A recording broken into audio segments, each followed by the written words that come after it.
Hello friends, स्वागत है आप सबका आपके अपनी YouTube channel think for GS पे। जो हमारी सीरीज़ चल रही थी पीवाईक्यूज़ की, उसी क्रम में आज हम एक नए क्वेश्चन के साथ आपके सामने रूबरू हुए हैं। उसमें हम आज का क्वेश्चन है कि क्षेत्रवाद जो है वो भारत के विकास में किस प्रकार बाधाएं उत्पन्न कर सकता है। ठीक, तो मेनली क्वेश्चन क्षेत्रवाद के ऊपर डिपेंडेंट है, उससे कौन सी बाधाएं हमारे विकास में आती हैं उन पे डिस्कशन करना है। तो इस तरीके को क्वेश्चन बहुत आसान हो जाते हैं, क्योंकि एक टर्मिनोलॉजी मिल गई क्षेत्रवाद और एक क्या मिल गई विकास में बाधाएं। तो अब सबसे पहले क्या करेंगे कि क्षेत्रवाद को डिफाइन कर देंगे। ठीक, तो क्षेत्रवाद क्या है? क्षेत्रवाद एक विचारधारा है, क्योंकि किसी भी क्षेत्र को आगे बढ़ाना या अपनी चीज़ों को प्रमोट करना वही क्षेत्रवाद है। ठीक, जो किसी क्षेत्र में अपनी सांस्कृतिक, धार्मिक या सामाजिक कारणों के फलस्वरूप पृथक अस्तित्व हेतु जागृत होते हैं। ठीक, मतलब हम ही सुपीरियर हैं, उस क्षेत्र को इतना ज़्यादा प्रमोट कर दो कि या तो लाभ ही हो जाए या इतना नुकसान हो जाए जैसे पूर्वोत्तर क्षेत्र झेल रहे हैं। ठीक, तो अब विकास में बाधाएं किस तरीके से उत्पन्न कर सकते हैं उनको कुछ पॉइंट्स के माध्यम से समझेंगे। तो एक हेडिंग बना लेंगे कि विकास के बाधक के रूप में क्षेत्रवाद। ठीक, क्षेत्रवाद जो होते हैं वो हिंसक आंदोलनों को जन्म देते हैं, जैसे आप देख ही रहे हैं। करंट के एग्जाम्पल अगर डाल देंगे, मणिपुर हिंसा, नागालैंड और अन्य पूर्वी और पूर्वोत्तर राज्यों में जो आए दिन झगड़े और नक्सलवाद की घटनाएं और क्षेत्रवाद की घटनाएं होती रहती हैं, तो ये एग्जाम्पल अगर डालेंगे तो और अच्छा अट्रैक्टिव आंसर हो जाएगा। ठीक, तो क्षेत्रवाद हिंसक आंदोलनों को जन्म देता है, ये मेन पॉइंट है। ठीक, फिर क्षेत्रवाद अलगाववाद को भी जन्म देता है, जैसे पाकिस्तान में खालिस्तान की मांग होती रहती है। ठीक है, या कर्नाटक में कभी कभी अपनी संविधान या अपने झंडे वंडे की मांग करने लगते हैं।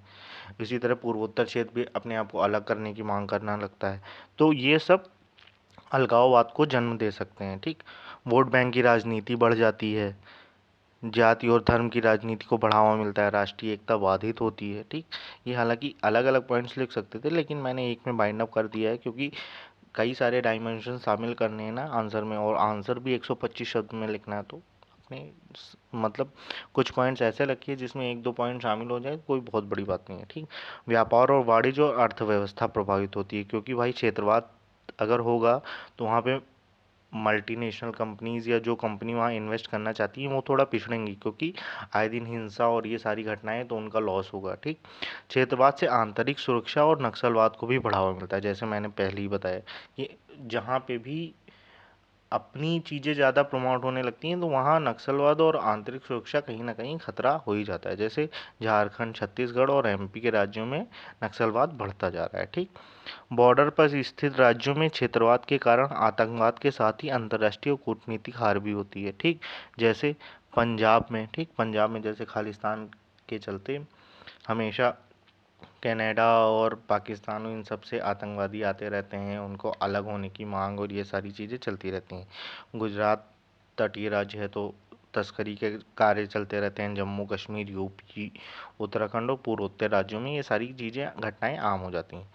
तो इसके सरकार, हालांकि क्वेश्चन में पूछा नहीं गया है कि सरकार के प्रयास क्या हैं, लेकिन अगर आप अपने आंसर को थोड़ा डायनेमिक बनाना चाहते हैं तो 5 मिनट लगेगा। इस तरह सिनॉप्सिस बना के आप लिख सकते हैं कि सरकार के प्रयास क्या हैं। तो भेदभाव, भ्रष्टाचार को कम करना चाहिए, शिक्षा और रोजगार बेहतर उपलब्धता करनी चाहिए, समाधान योजना एक नक्सलवाद को ख़त्म करने के लिए बहुत महत्वपूर्ण योजना है, उसका इम्प्लीमेंटेशन करना चाहिए, अंतर्राज्यीय परिषदों का गठन करना चाहिए। ठीक, जन जागरूकता और रंगमंचों के द्वारा जन जागरूकता बढ़ानी चाहिए, क्षेत्रीय परिषदें और बेहतर तरीके से काम कर सकती हैं, क्षेत्रीय असमानताएं दूर करना चाहिए, आधारभूत संरचना से जोड़कर ये सारे प्रयास किए जा सकते हैं, आर्थिक सशक्तिकरण करके लोगों को रोजगार प्रदान करके इन सारी चीज़ों से निकाला जा सकता है। ठीक, फिर आखिरी में क्वेश्चन अपना बाइंड अप करेंगे कि अतः कहा जा सकता है कि क्षेत्रवाद विकासशील भारत की एक गंभीर चुनौती है, पॉजिटिव भी है लेकिन मेनली चुनौती है